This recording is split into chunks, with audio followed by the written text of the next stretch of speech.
Hello friends, welcome back to Technique. This is Nirmal here, and in this video we'll be doing a detailed camera review of the newly launched Samsung Galaxy M34 5G. Now Samsung Galaxy M34 5G is a device under the 20,000 price segment. This is priced 18,999 and with card offers you can get it as low as 16,999. So 17,000 rupees is the effective price with card offers. So how good is the device for this price segment? That's what we're going to talk about in this video. So before getting into the video, if this is your first time on this channel, do hit that subscribe button and also hit the bell icon to get notified of all the videos we publish. So let's begin. Let's first have a look at the hardware of the Samsung Galaxy M34 5G in terms of camera. Now you get a primary 50 megapixel camera, and as Samsung says, it is a no shake camera, which means it has optical image stabilization. It's f1.8 aperture, that's a primary 50 megapixel camera. Then you get an 8 megapixel ultra wide. Quite a lot of devices in this segment skip on the ultra wide, so this gets an ultra wide angle camera. Now you also get a 2 megapixel macro sensor, and on the front panel you get a 13 megapixel camera, which is a selfie camera. It's a water drop notch included in the camera. So that's the camera hardware of the Samsung Galaxy M34 5G. So let's go straight into the camera samples to see how good the performance is. So first let's have a look at the daylight captures. Looking at the daylight captures, you can see that there is good amount of detail and the colors are really good. The details and the sharpness levels are also impressive. This is something which Samsung has done really good on this camera. Even in the sub 20k price segment, we get a really good camera. The colors are mostly natural, although Samsung does have a tendency to slightly boost the colors, but here you don't see much of a saturation issues. More or less good in terms of color reproduction. The sharpness levels and details are good. So overall we feel the daylight captures have come good. The dynamic range is also acceptable, although at places it could have been a tad better, but nevertheless considering the price segment we feel the dynamic range is good. Now moving on to the ultra wide angle camera, the 8 megapixel shooter does produce decent results. The sharpness levels are obviously not as good as the primary camera, but the colors are good. But again, there isn't a consistency between the primary and the ultra wide in terms of color reproduction. But overall we feel for an 8 megapixel shooter it does quite decently well.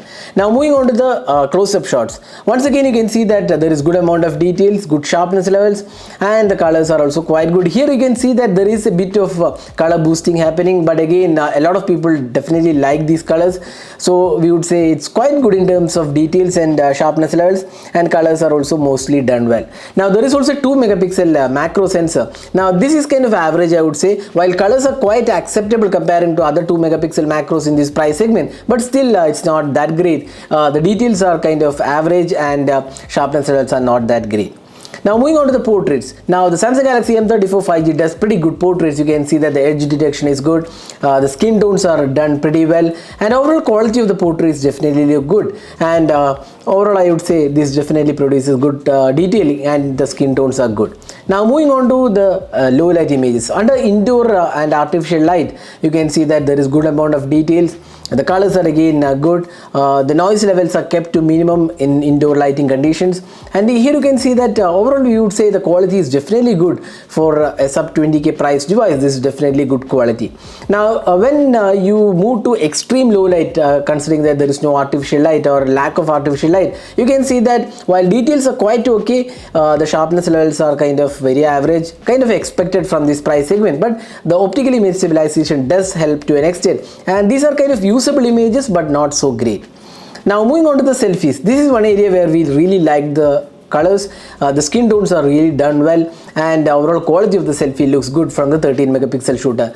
There is good amount of sharpness levels as well. That's one good thing I liked about the Samsung's camera. You can also do slightly ultra wide selfies, or rather wide angle selfies or group selfies using this camera. Now there is also good edge detection and background blur, and overall quality of the portraits from the selfie camera also looks good. Now moving on to the video recording. This is the 4K 30 fps video. While this does come with optical image stabilization, the electronic image stabilization is lacking, and hence it's not the most stable footage out there, but OIS helps a bit, and the colors are good, the detailing is good, and overall video quality of the 4K sample definitely looks good. There should have been EIS on offer.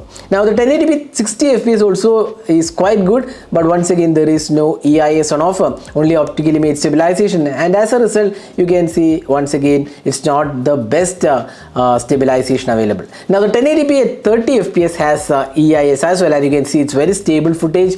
The detailing is good. It's pretty smooth in terms of experience as well. The colors are good, and overall quality of the video also looks good. Now the ultra wide angle camera also looks quite okay, but the colors are not as good as the primary camera for obvious reasons, but it's a decent performer.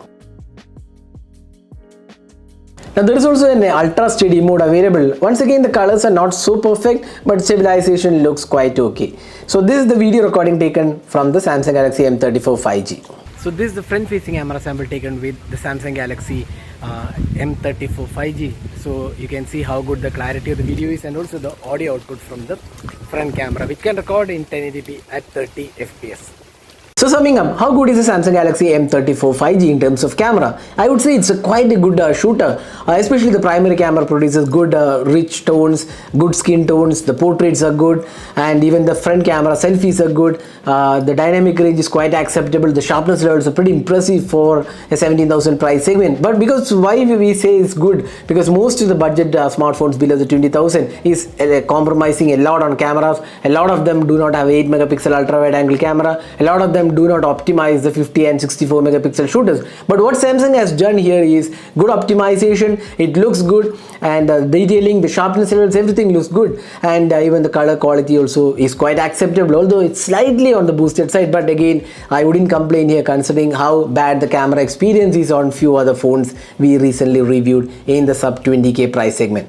So overall, I would say this is definitely a good camera to choose if you are in the budget segment of 15 to 20,000 rupees. This is definitely one of the cameras you can consider in this price segment. So that was our experience of the Samsung Galaxy M34 5G. Hope you enjoyed watching this video. What do you guys think about this camera? Do let us know in the comment section. This is Nirmal signing off. Thanks for watching. Hope to see you in our next video. Have a great day.